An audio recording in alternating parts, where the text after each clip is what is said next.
one of the great things about representing this country is that it continues to surprise. It continues to renew itself. It continues to beat all odds and expectations.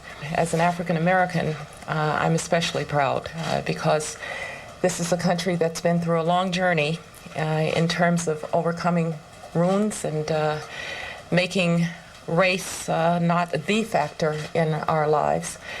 That work is not done, but yesterday was obviously an extraordinary step forward.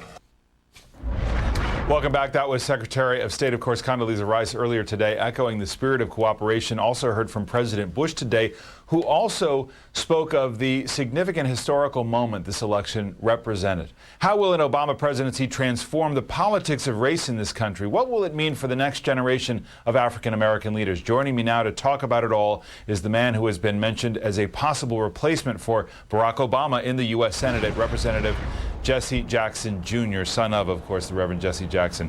Congressman, welcome. Good evening, David. I want to talk to you about your day because one of the things that I have felt today listening to a Republican president, a Republican Secretary of State, who also happens to be an African American, General Colin Powell, a Republican, also happens to be an African American, John McCain, a Republican presidential candidate, and lots of Obama supporters, is this sense of last night being something more than just a political moment and milestone, the election of a new leader, but a transcendent moment for the country. Tell me about your day. Well, it's been extraordinary. I have to pinch myself every 5 minutes just to recognize that something truly extraordinary has happened in the United States of America. Yesterday, the American people moved beyond many of their traditional barriers of race, of sex, and class to do something extraordinary, to give an extraordinary gift not only to our country, but to the entire world in the very redemptive story of Barack and Michelle Obama. His inauguration on January 20th is going to be a statement about how far we've come as a nation, and it also says something about the American people who have been criticized in the past for being exploited by racial fears and racial divisions. They made a big step yesterday, and on January 20th, we're going to celebrate the American story. We have pictures of your father from last night that we can put on the screen that millions of Americans around the country watched last night in the course of all of our coverage.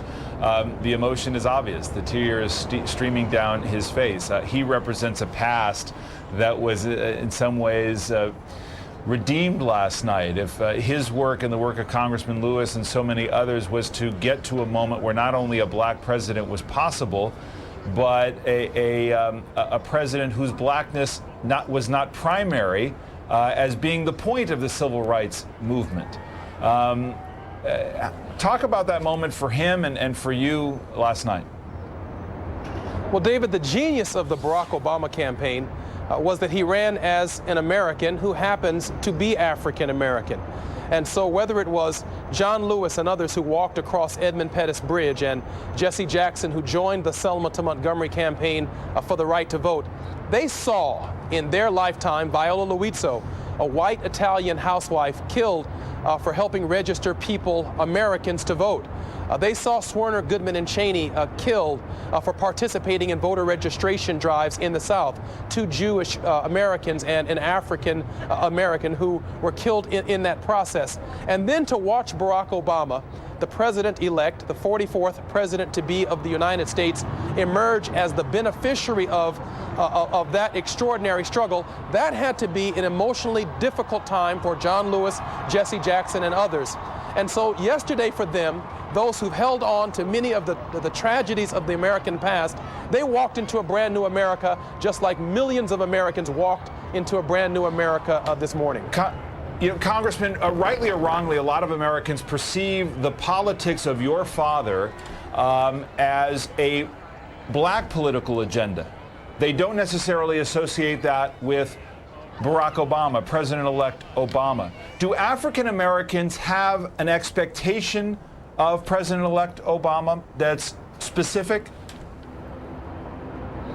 Well, I don't believe that they do. They want Barack Obama to be successful. They want him to be the very best president that he can be.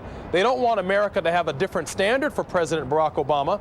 They want him to have the same latitude as President of the United States that 43 of his predecessors will have had, except for one who obviously broke into the Democratic National Committee. They don't want Barack Obama to break into the RNC, but they want him to have the same latitude. They want him to have the ability to do, as President of the United States, what's in the best interest of all of the American people, regardless of their race, their sex, or their class. And I'm confident from day one, when we watch Barack Obama build his economic team, appoint a cabinet that represents diverse and divergent points of view, including points of view from different political parties in his presidential cabinet, Barack Obama is establishing a tone for all Americans. Make no mistake about that.